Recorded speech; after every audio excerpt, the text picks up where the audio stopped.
안녕하세요. 한국바이오페이스입니다. 이렇게 제가 말씀드릴 기회를 주셔서 대단히 감사합니다. 저는 오늘 한국 바이오 산업의 기회라는 제목을 가지고 말씀드리도록 하겠습니다. 말씀드릴 내용은 글로벌 바이오 산업의 현황, 그리고 두 번째로 한국 바이오 산업의 경쟁력, 세 번째로 이 경쟁력을 바탕으로 한국 바이오 산업이 어떻게 글로벌 시장에 도전해야 되는지 관련된 부분을 가지고 말씀드리도록 하겠습니다. 아이큐비아의 글로벌 의학 시장 예측을 보면은 글로벌 전체 시장 규모는 2020년에 1조 2,600억 불 정도의 시장 규모를 가지고 있고요.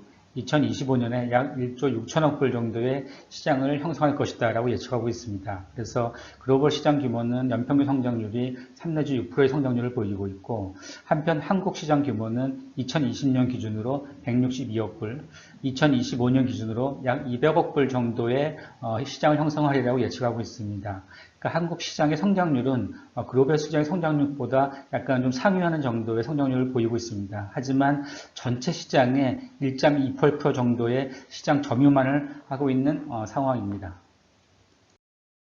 결국 바이오 의약 글로벌 의약품 시장의 분포도를 잠깐 좀 보면 글로벌 의약품 시장은 2017년에 240조에서 2020년에 370조로 급성장할 것이라고 예측을 하고 있습니다. 이 급성장하는 품목을 보면 바이오 의약품 시장과 그다음에 화약 의약품 시장이 전체적으로 아마 리드를 할 것 같고요. 아직까지는 바이오 의약품 시장이 훨씬 더 좋은 성장세를 보이고 있습니다. 그렇지만 글로벌 100대 의약품 매출 비중 전망을 보면은 합성의약품은 점점 다운스트림 되는 대신에 바이오 의약품은 점점 상승하는 이런 기류를 보이고 있는 것을 보면 향후 바이오 의약품의 성장세는 충분히 기대해 볼 만하지 않을까 그렇게 생각합니다. 결국은 바이오 의약품이 갖고 있는 장점이라고 하는 것은 일본 화약의약품에 대비해서 개발 난이도가 높다는 것이죠. 그리고 또 고비용의 생산 설비를 가지고 있기 때문에 어떤 기술적인 우위를 점하게 되면 그 기술적인 우위를 지속적으로 가져갈 수 있는 그런 장점이 있는 시장이라고 볼 수 있습니다. 바이오 의약품 연평균은 약 8.7% 정도가 성장세를 보일 거라고 예측을 하고 있고요. 현재 글로벌 매출 상위 10위 의약품을 보면 그 중에 바이오 의약품이 8개일 정도로 바이오 의약품의 상승세는 지속되고 강력하다고 말씀드릴 수가 있겠습니다. 그렇지만 이 바이오 의약품을 개발하기 위한 초기 R&D 비용이 아주 많이 들어가죠. 일반적으로 저희가 약을 하나 만들 때 개발 기간은 10년에서 15년 정도, 그 다음에 평균 개발 비용은 26억 불 정도의 비용이 들어갑니다. 그렇지만 투자 금액 대비 점점 신약 승인 건수가 감소하는 추세여서 이러한 기술과 자본이 집중된 시장에서 어떻게 R&D 생산성을 저하를 극복하느냐가 가장 큰 화두가 되겠고요. 그러기 위해서 많은 나라들이 R&D 혁신에 관련된 전략들을 지금 만들고 있는 상황입니다. 그러기 위해서 많은 기업들이 이런 초기에 R&D의 그 리스크를 해지하기 위해서 많은 빅파마들은 오픈 이노베이션이라는 그 툴을 가지고 진행을 합니다. 이건 약간 몇 년 지난 얘기지만 딜로이트에서 개방력 혁신을 했을 때 어떤 장점이 있는지를 조사를 해봤습니다.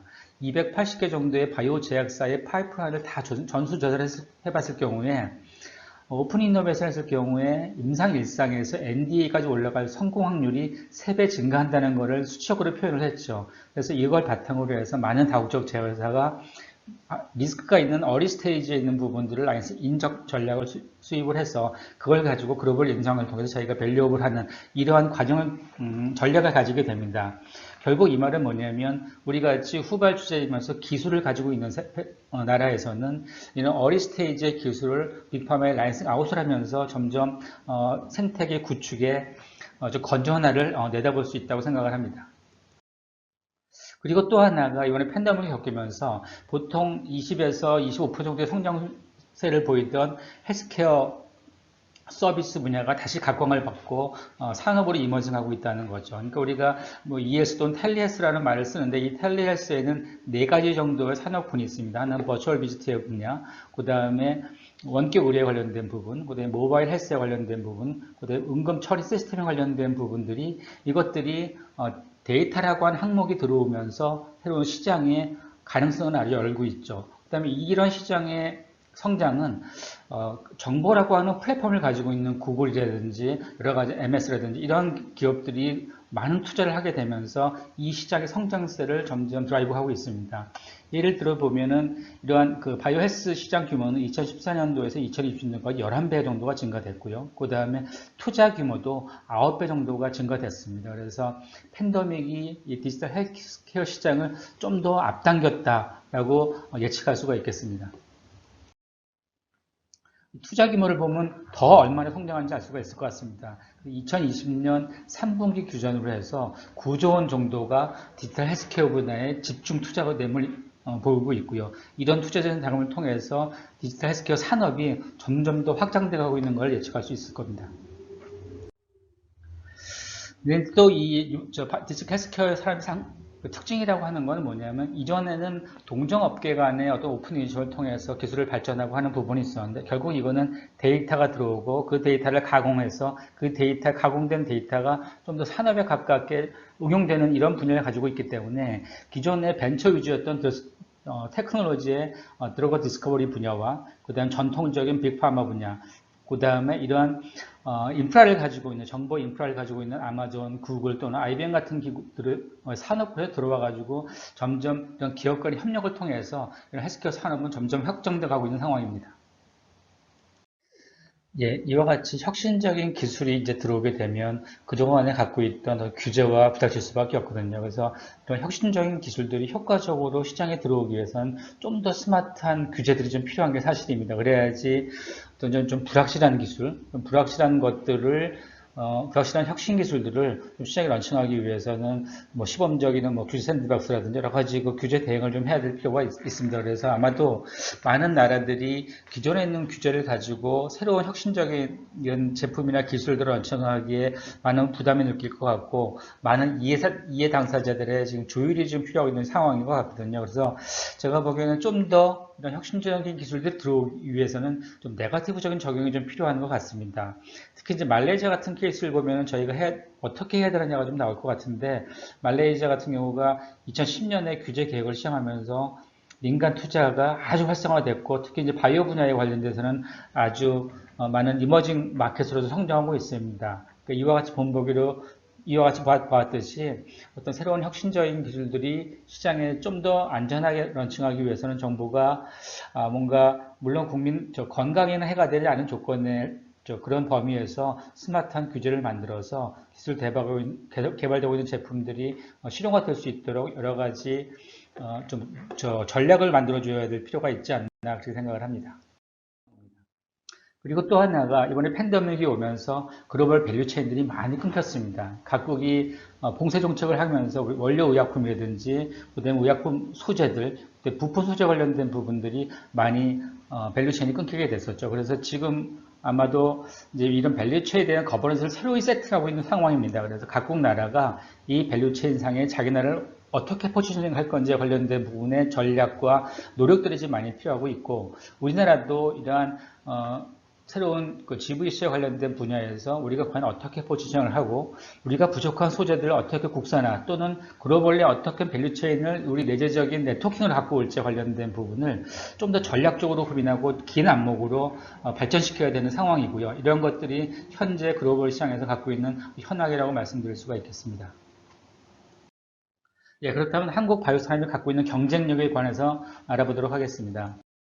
예, 한국 바이오 산업이 갖고 있는 가능성에 대해서 좀 말씀드리고자 하는데, 일단 저희가 크게 보면, 먼저 물론 바이오 산업이라고 하는 것이 인비버, 인비트로의 실험을 통한 논문과 특허 확보, 그 다음에 그 확보된 논문과 특허 기술을 기반으로 하는 기술의 라이센싱 아웃, 그 다음에 그 라이센싱 아웃을 통한 수익 모델, 그리고 또 하나는 내부적으로 글로벌 임상을 가고, 그 다음에 미국의 FDA에서 통과돼서 글로벌 시장에 런칭하는 이러한 플로어를 가지고 있죠. 근데 지금 우리나라는 아직까지는 기술 수출을 성공적으로 진행하는 이제 그 상황에 와 있는 것 같습니다. 그래서 보면은 19년과 20년 사이에 저희가 기술 수출이 18조가 됐죠. 아주 획기적으로 많이 성장을 했습니다. 그 다음에 여기에 바이오의 투자도 매년 증가를 하면서 2020년에는 2.5조 원이 투자가 됐었죠. 그래서 많은 벤처들이 창업, 그 다음에 기술력 있는 글로벌 기업들의 어떤 R&D에 많은 그 자금을 투여하는 그런 전략이 되었고요. 또 하나는 뭐냐면 작년에 저희가 팬데믹을 겪으면서 한국의 진단키트 회사들이 K바이오 브랜드라고 하는 위상을 만들었습니다. 그리고 이것은 뭐냐면 한국의 바이오 산업의 신뢰도에 큰 초석을 다진 거거든요. 그래서 이 초석을 기반으로 신약서부터 시작해서 여러 분야가 저희가 좀 자신감 있게 글로벌 시장에 도전할 수 있는 그러한 위상을 만들었던 시기가 아니었나 생각을 합니다. 예, 그리고 또 모두 다 아시겠지만 국내 바이오 시밀러의 생산 사이트는 세계 1위죠. 그 삼성 바이오로직스와 셀트리온이 주축되는 바이오시밀러의 위탁 생산 기지로서는 뭐 타이 추종을 불허합니다. 삼성 바이오로직스 같은 경우는 36만이 들어서 지금 세계 1위의 단일 생산 사이트를 가지고 있고요. 그리고 많은 다국적 제약회사와 위탁 생산 계약 체결을 통해서 지금 매출도 아주 끊임없이 늘어나고 있습니다. 셀트리온도 마찬가지죠. 그래서 셀트리온은 뭐 14만 리터에 지금 현재 36만 리터 생산 캐파업을 지금 진행하고 있기 때문에 이것이 마무리가 된다면 아마도 한동안은 이 바이오시밀러의 위탁 생산 기지로서의 글로벌 1위의 시장은 오래 갈 것이고요. 여기에 바탕으로 뭐 셀트리온 같은 경우가 한국은 코로나 치료제를 개발하면서 위탁 생산뿐만이 아니고 새로운 치료제나 이런 컴파운드의 프로덕트의 경쟁력도 확보하고 있습니다. 그리고 또 하나는 이제 SK바이오팜이 2019년에 엑스코프리를 미 FDA를 통과해서 시장에 런칭을 했죠. 이건 제가 개인적으로 보면 어떤 의미가 크게 있는 것이 아주 오랫동안의 경쟁력을 가진 R&D를 해서 그 결과물을 미 FDA 통과해서 시장에 내놨고 그 컴파운드를 자체적인 마켓 라인을 통해서 지금 시장 확보하는 그 전략을 구성하고 있거든요. 그래서 이 부분도 저희가 크게 좀 눈여겨 봐야 될 것 같고 그 다음에 이때 얻은 많은 경험과 이런 것들이 산업계에 전파돼서 좀 더 경쟁력 있는 이러한 인프라를 구축하는데 도움이 되지 않을까 생각을 합니다. 예, 그러면 좀 자세하게 말씀을 드리면 이런 CMO뿐만이 아니고 바이오시밀러 프로덕트에 관련된 부분을 좀 자세히 들여다보면 셀트론에서 3개의 바이오시밀러, 삼성 바이오에피스에서 4개의 시밀러, 그다음에 LG캠, CKD 파마에서의 각각 1개씩의 바이오시밀러 프로덕트가 미국과 유럽에서 인허가를 받고 시장에 런칭을 했고 지금 현재로 보면은 유럽 같은 경우는 처방률이 급상승하고 있고요. 그다음 미국도 처방률이 증가하고 있는 거 보면 저희가 바이오시밀러 분야에서의 어떤 선제적인 위치는 한동안 지속되리라 생각을 합니다. 그리고 향후 다국적 제약회사들의 블록버스터급 물질들이 익스파이어 되는 시점들이 점점 다가오고 있는데 저희가 이러한 기반을 통해서 새롭게 열리는 바이오시밀러의 새로운 시장들도 저희가 좀 더 도전적으로 경쟁적으로 확보할 수 있지 않을까 그렇게 생각을 합니다. 네, 그다음에 이거는 뭐 월스트리트 저널에서 나온 그 얘기인데요. 우리가 삼성 바이오로직스의 생산 사이트의 규모가 루브르 박물관보다는 아주 훨씬 크다라고 하는 걸 갖다가 월스트리트 저널에서 실려서 아직도 이런 걸 보면 한국의 그 바이오시밀러의 생산 사이트의 경쟁력은 글로벌하게 아직도 관심을 가지고 있고 그리고 계속 또 경쟁력을 확보할 거라고 생각을 합니다.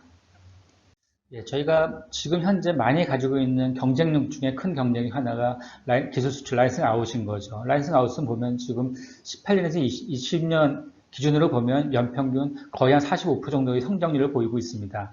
2018년에는 5조, 19년에는 9조, 20년에 결제 10조가 넘었죠. 그리고 21년에는 1사분기에 거의 5조가 됐습니다. 이런 걸 보면 이제는 이 기술 이전이라고 하는 것이 이제 우리가 좀 손쉽게 그리고 글로벌 경쟁력을 가지고 접근할 수 있는 그 상황까지 돼서 아주 되게 건전한 에코로 진행하고 있는 것 같고요.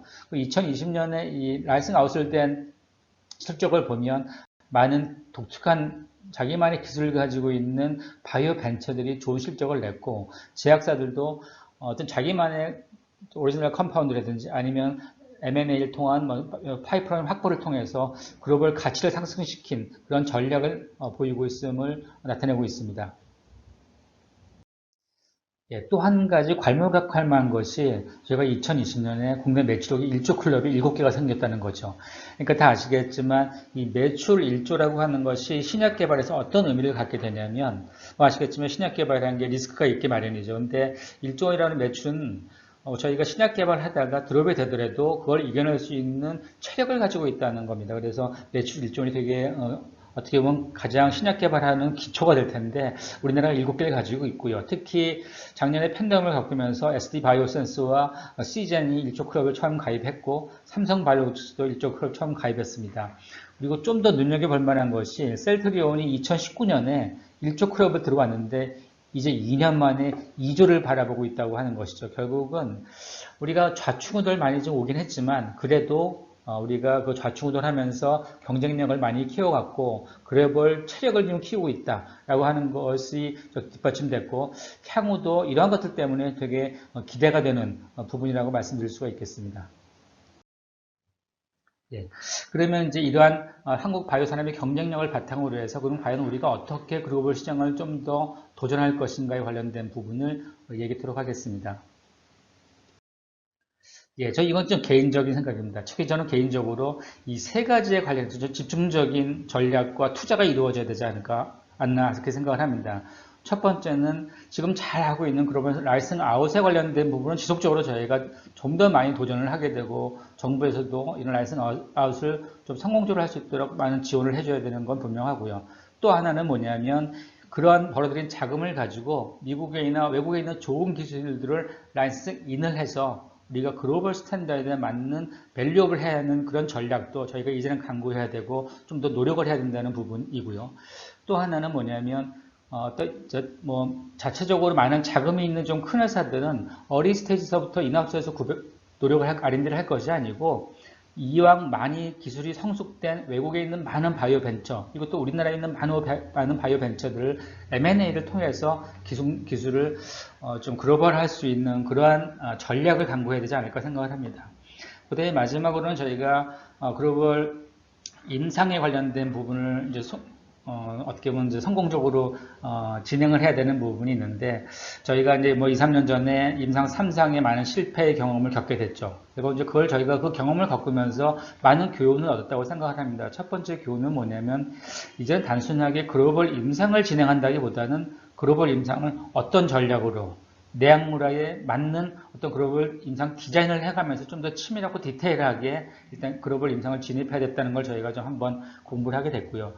또 하나는 저희가 글로벌 임상을 맡길 때 글로벌 CRO들한테 저희가 이제 용역을 주게 되죠. 위탁 아웃소싱을 하게 되는데 좀 글로벌 CRO를 정확하게 통제할 수 있고 글로벌 CRO와 디스커션을 통해서 충분하게 좋은 디자인으로 임상할 수 있는 그런 전략들도 구비해야 되고요.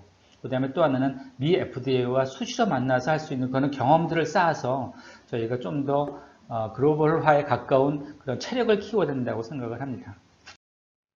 예, 이거는 왜 우리가 오픈 이노베이션을 해가면서 이런 글로벌 경쟁력을 가지고 해야 되는지 관련된 부분을 딜로이트가 조사한 게 하나 있었는데 딜로이트가 타입별로 오픈 이노베이션 단계를 조사했었습니다. 그러니까 타입 1 단계는 아주 로우 레벨의 그 오픈 이노베이션이죠. 우리가 흔히 신약을 개발하면서 인하우스에서 없는 기능들을 이제 저희가 들여오는 뭐 CRO라든지 이러한 부분들의 활용을 저희 이제 로우 레벨의 오픈 이노베이션이라고 보고 있고요. 그 다음에 라이센스 아웃을 하거나 M&A를 하거나 그 다음에 벤처 캐피털 펀딩을 받거나 하는 게 이제 미디움 레벨의 오픈 이노베이션이라고 한다면 이제는 서로 간의 동종업계에서 서로 간의 좋은 기술들을 가지고 조인트 벤처를 만들거나 아니면 하나의 목적을 할 수 있는 코 디벨롭을 하는 것이 이제 미디엄 레벨의 이노베이션 형태가 되겠고, 그 다음에 이제 마지막으로 약간 하이 레벨의 오픈 이노베이션의 그 전략이라고 하는 것은 이 업종이 서로에 갖고 있는 기술들을 오픈소스를 해가지고 쉐어링을 해서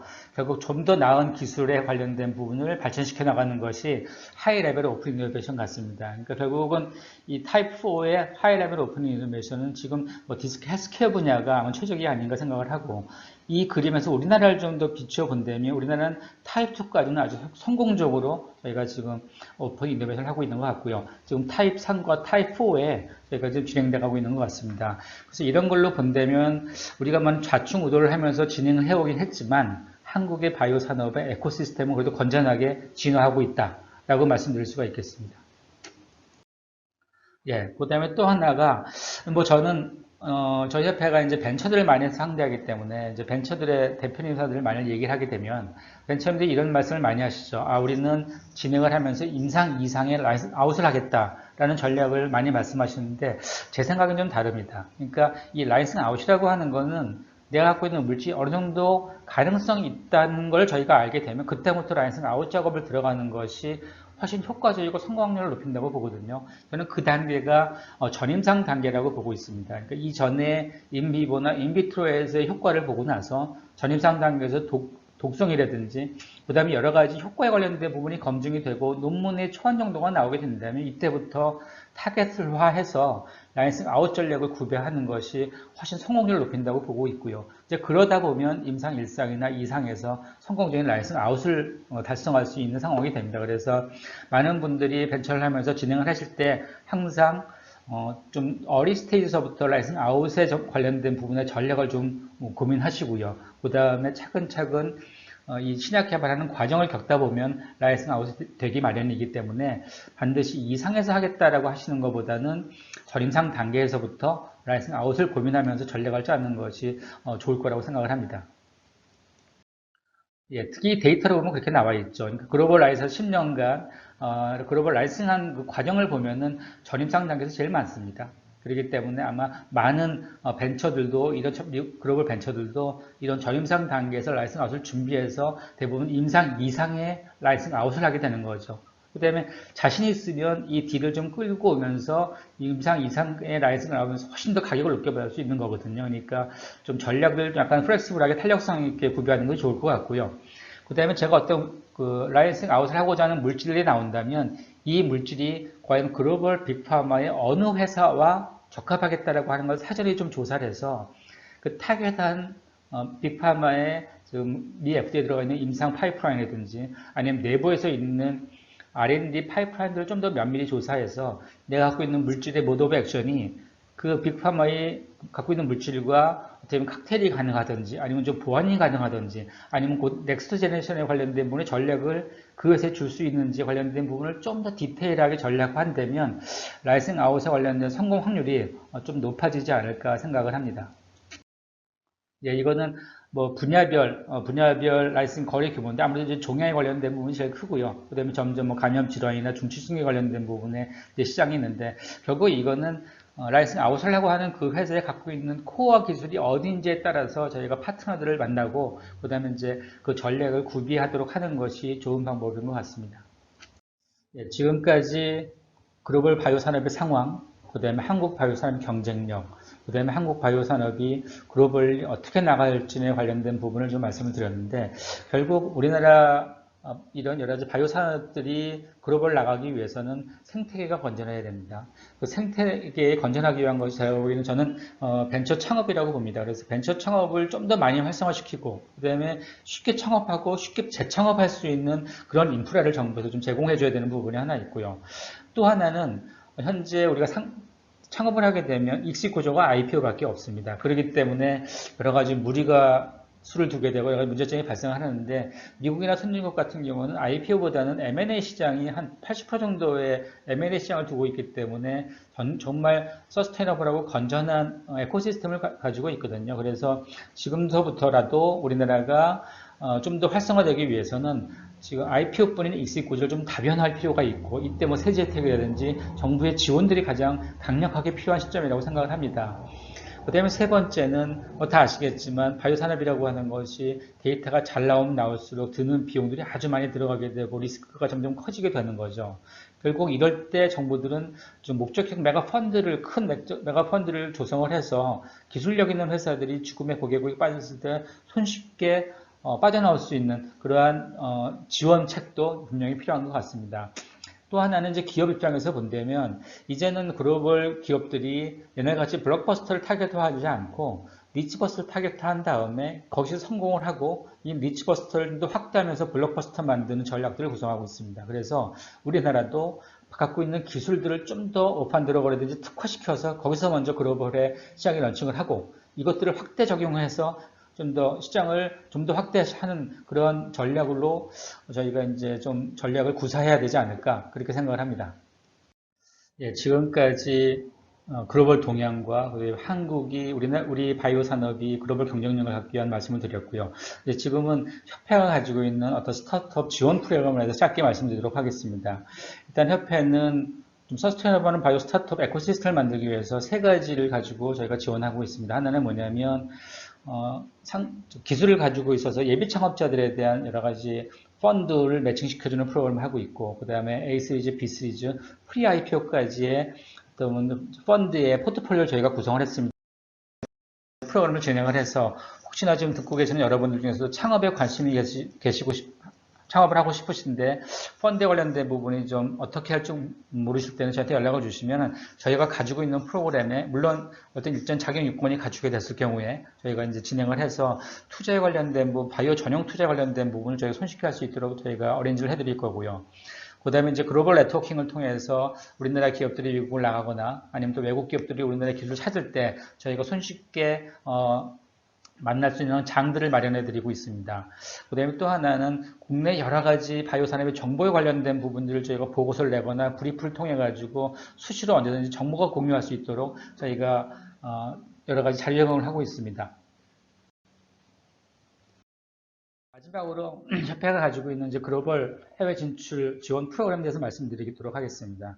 저희는 이제 글로벌 민글이라고 하는 큰 엄브렐라 프로그램 하에 세 개의 세부 프로그램을 뒀습니다. 하나는 최신 정보, 각국의 최신 정보에 관련된 부분을 저희가 조사를 해서 기업들과 공유를 하게 되는데 이것들은 온오프라인에서 주한 대사관의 투자청들과 라운드 테이블을 한다든지 통해 가지고 A라는 기업이 다른 나라로 나갈 때 어떤 지원들이 있는지 그 다음에 그 나라의 바이오 산업의 동향이 어떤지 관련된 부분을 서로 정보 공유를 통해 가지고 해외에 나가는 걸 도움드리고 있고요.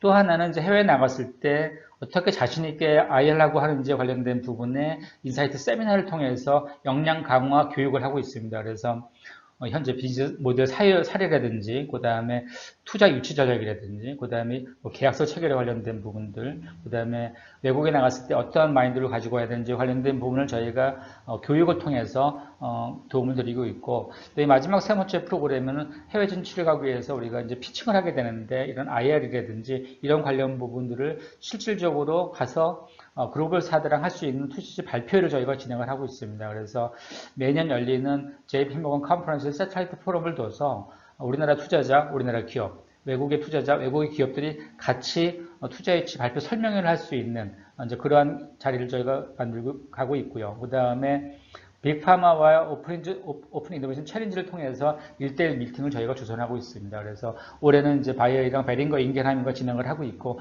이것도 계속적으로 서스테이너블하게 진행을 하고 있습니다.